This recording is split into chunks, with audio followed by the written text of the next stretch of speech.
I mean, it matters to you a lot. Of course, I think it matters to everybody. If you sat down the average person when they're not caught up in their everyday life and say, and you show them, go to take that, any person in Belgium, take them to Africa, and you see a women's literacy camp when 50% of people in Uganda can't read, and you know they're denied things that we have, you know, that we have got in our everyday lives, and they are starving.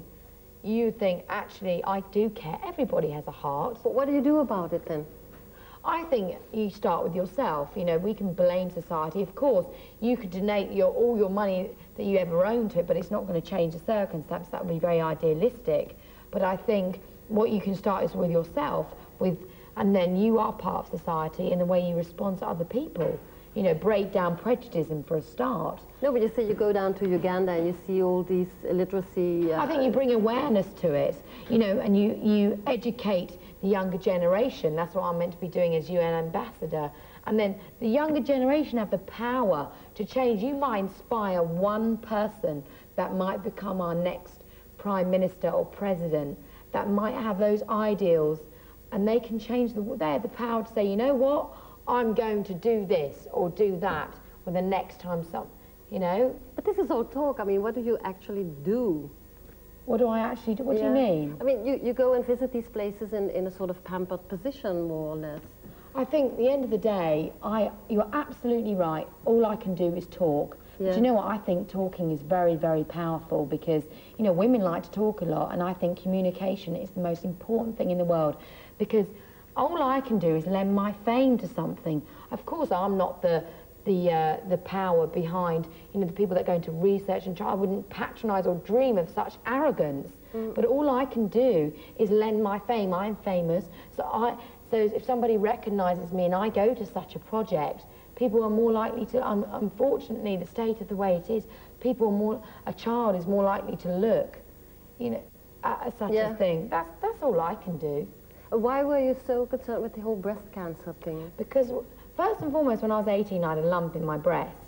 And so, you know, there was a threat of a mastectomy. And I had to get on with life, you know, and I didn't really take on the seriousness of it. But then when later on the press got a hold of my own story, and then it made me kind of think about it more. I read a book about a journalist she was 32 years old, she got misdiagnosed and she died, and she wrote about the whole thing, and it touched me. And I thought, actually, women, you know, this is the biggest killer for women, it really is. And the only actual real cure is education, again, to talk about it, so it becomes part of every day to actually say, you know what, it's my monthly time, I'm going to check my breast. Really, that can save lives, even if one person watches this programme and thinks, oh, you know, that's the way I see it, really. And I just thought, you know, I've got to.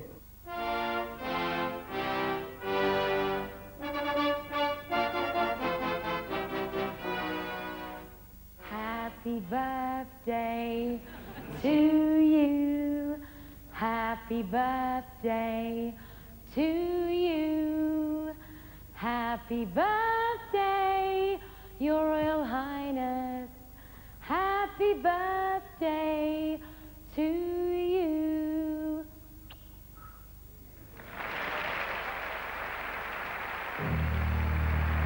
You're living amongst the rich and famous now. How is that? I mean, how difficult is it to have relationships there? I think, you know, living among the rich and famous, actually I kind of want the both. Yeah. But, you know, I have a friend of George Michael, but he's probably my only person I know that's a celebrity. But actually he's quite, as you can put it, relatively like Prince Charles and so on. Yeah, I mean, but you know, when I go home, I try and be as normal as I can.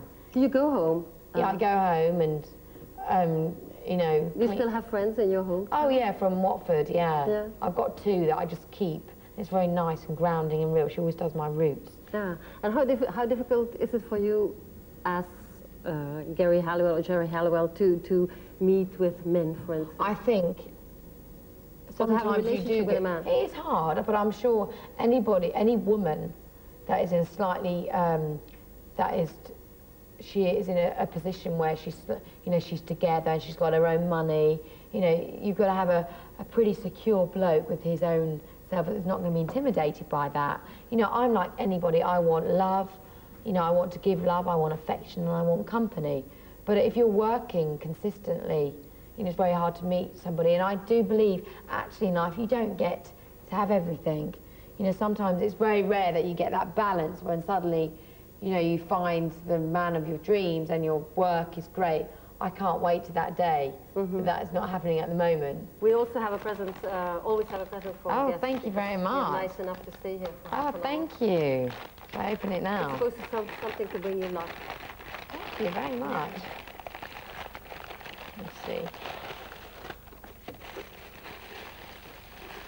And it was supposed to be small because you still have to travel a lot, apparently. Oh, It's your lucky lady. thank you. Thank you. Mwah. It's nice to meet you. Very smart lady. I should put this in my kitchen.